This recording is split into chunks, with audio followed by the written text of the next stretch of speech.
पिछले दिनों Ranthambore tiger reserve में त्रिनेत्र गणेश मंदिर पर टाइगर द्वारा बच्चे पर हमला करने का मामला अभी ठंडा भी नहीं हुआ था कि बूंदी जिले के इंदरगढ़ क्षेत्र में एक बच्चे पर पैंथर द्वारा हमला करने का मामला सामने आया है। बच्चे पर पैंथर के हमले की सूचना से टाइगर रिजर्व से जुड़े हुए अधिकारियों के हाथ पैर फूल गए।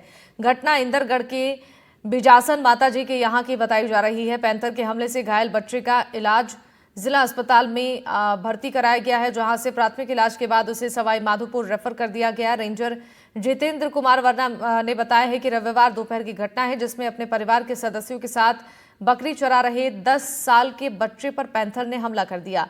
बच्चे को घायल अवस्था में पहले इंदरगढ़ अस्पताल में भर्ती करवाया गया। अस्पताल में इंफेक्शन का इंजेक्शन नहीं होने से वहां मौजूद डॉक्टरों ने बच्चे को सवाई माधोपुर के लिए रेफर कर दिया। रेंजर ने बताया कि पैंथर ने बच्चे की गर्दन पर झपट्टा मारा था, जिससे उसके जबड़े और गर्दन पर गंभीर चोट आई है।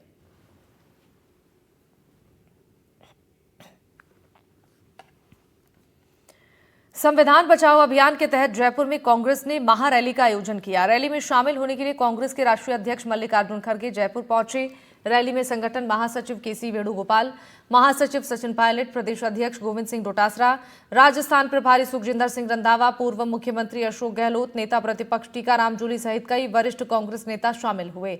जयपुर के रामलीला मैदान में संविधान बचाओ रैली का आयोजन हुआ। सचिन पायलट ने जनसभा को संबोधित करते हुए कहा कि भाजपा के लोग नादान नहीं हैं। वो संविधान को फाड़ कर नहीं फेंक रहे, बल्कि संविधान के प्रावधानों और संवैधानिक संस्थाओं को खोखला कर रहे हैं। निर्वाचन विभाग को निष्पक्ष होना चाहिए। आतंकी हमला का जिक्र करते हुए कहा कि जो आतंकी हमला पहलगाम में हुआ वो देश पर प्रहार है, ये जाति धर्म नहीं है। पूर्व सीएम अशोक गहलोत ने जनसभा को संबोधित करते हुए कहा कि अगर देश को बचाना है तो कांग्रेस की जरूरत है। ईडी हो, इनकम टैक्स हो, सब पर दबाव है। लोकतांत्रिक संस्थाएं अगर दबाव में है तो चुनाव निष्पक्ष कैसे होगा।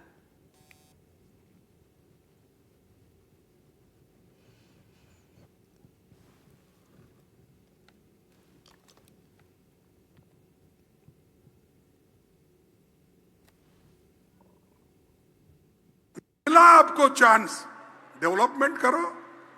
मिला आपको समय, जैसा जवाहरलाल नेहरू जी ने आईआईटी के किए, इरिगेशन किया, दूध का व्हाइट रेवोल्यूशन किया, इंदिरा गांधी ने ग्रीन रेवोल्यूशन किया। करो ना, ऐसा कुछ करके बताओ। उसके बजाय रोज उठते ही हमको ही गालियां देते, यानी इतने डरे हुए हैं कांग्रेस से। इतने आप तो बहादुर सेना है, इसीलिए तो डरते हैं आपको। जो कुछ तमाशा हो रहा है देश के अंदर, संविधान की धज्जियां उड़ रही है। जुडिशरी हो, चाहे इलेक्शन कमीशन हो, ईडी हो, इनकम टैक्स, सीबीआई हो, सब पे दबाव है। आप सोच सकते हो कि जो लोकतंत्र की संस्थाएं हैं वो दबाव में होगी, चुनाव निष्पक्ष कैसे होंगे? इलेक्शन कमीशन दबाव में होगा तो बहुत खतरनाक खेल चल रहा है देश के अंदर। देश किस दिशा में जा रहा है कोई नहीं जानता, किस दिशा में जाएगा कोई नहीं जानता है। हमारे देश में 70-75 सालों से अलग अलग सरकारें आई। हर सरकार ने संविधान के संस्थाओं को पोषित करने का काम किया, चाहे सरकारें कांग्रेस की हो, गैर कांग्रेस की हो। लेकिन पिछले 11 सालों में संस्थाओं को खोखला करने का काम किया है। निर्वाचन आयोग, जिसको निष्पक्ष होना चाहिए और निष्पक्ष दिखना चाहिए, महाराष्ट्र में चुनाव हुए, जितने मतदाता नहीं हैं उससे ज्यादा वोट वहां पड़ गए। मुख्य निर्वाचन आयोग का चयन कैसे होता था? 3 लोग चयन करते थे, प्रधानमंत्री, नेता प्रतिपक्ष और चीफ जस्टिस ऑफ इंडिया। संशोधन लेकर आ गए, चीफ जस्टिस को हटा दिया, अब प्रधानमंत्री, मंत्री और नेता प्रतिपक्ष, 3 लोग में से 2 का बहुमत होगा। जिस मर्जी को आप निर्वाचन आयोग का अधिकारी बना सकते हो, अध्यक्ष बना सकते हो। तो संस्थाओं को जानबूझकर कमजोर करने का काम किया जा रहा है। इसलिए हमें आह्वान करना पड़ेगा, राजनीति से ऊपर उठकर तमाम विपक्ष के दल एकजुट हो चुके हैं और हम कांग्रेस के लोगों की ये जिम्मेदारी बनती है कि सबसे अग्रिम पगड़ी पे खड़े होकर हमें अपने संविधान की रक्षा करनी है। कोटा से बड़ी खबर आपको बता दें, नानता क्षेत्र में लेपर्ड का मूवमेंट दिखा है। 4 फीट ऊंची दीवार फांदकर बाड़े में आया लेपर्ड ने मंदिर परिसर में बछड़े का शिकार किया। वन विभाग ने लेपर्ड को ट्रैप करने के लिए कैमरा लगाया। मौके पर लेपर्ड के पग मार्क मिले हैं और इस मामले की जांच जारी है। बड़ी खबर आप तक पहुंचा रही हैं। इस खबर पर ज्यादा जानकारी देने के लिए हमारे साथ संवाददाता शाकिर अली फोन लाइन पर जुड़ गए हैं। शाकिर, नांता क्षेत्र में लेपर्ड के मूवमेंट की जानकारी मिल रही है, क्या कुछ इस पूरे मामले पर जानकारी साझा की गई है?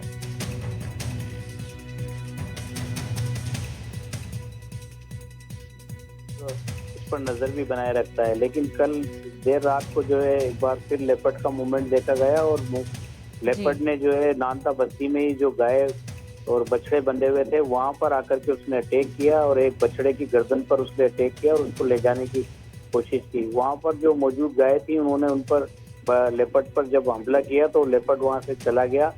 वन विभाग की टीम ने जब उस पूरे मामले को लेकर के जांच शुरू की तो जो लेपर्ड के पगमार्क भी मिले हैं और अब क्योंकि ट्रैक कैमरा लगाए गए हैं, ट्रैप कैमरा क्षेत्र में लगाए गए हैं, तो लेपर्ड जैसे ही जिस इलाके में अगर ट्रैप होता है तो फिर उसको रेस्क्यू करने के लिए वन विभाग इंतजाम करेगा। लेकिन जिस तरह से लेपर्ड का मूवमेंट हुआ उसके बाद जो नांता क्षेत्र का वो इलाका है इसमें जो है दहशत का माहौल हो गया है, क्योंकि इससे पहले भी जो है कई बार लेपर्ड नजर आता था, लेकिन उसने इस बार गांव में घुस करके और बाड़ा जो था मवेशियों का उस बाड़े में घुस करके गोवंश पर हमला किया और बछड़े की मौत भी हो गई। ठीक है, आपका शुक्रिया शाकिर तमाम जानकारियों के लिए।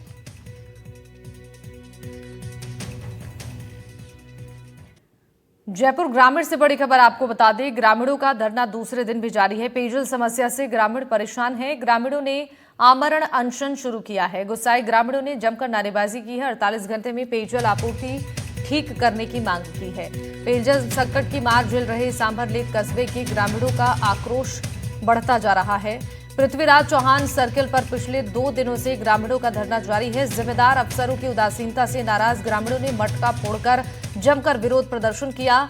गुस्साए लोगों ने प्रशासन के खिलाफ जमकर नारेबाजी की और ग्रामीणों ने समस्या का समाधान नहीं होने पर आमरण अनशन की चेतावनी दी है। ग्रामीणों ने प्रदर्शन के दौरान पानी दो या कुर्सी छोड़ो जैसे नारे लगाए। ग्रामीणों का कहना है कि लंबे समय से क्षेत्र में अनियमित जलापूर्ति के चलते लोगों को काफी परेशानी हो रही है। हालत यह है कि लोगों को पीने तक का पानी नसीब नहीं हो पा रहा है। पेयजल संकट के खिलाफ इस जल सत्याग्रह ने प्रशासनिक अमले को कटघरे में खड़ा कर दिया है।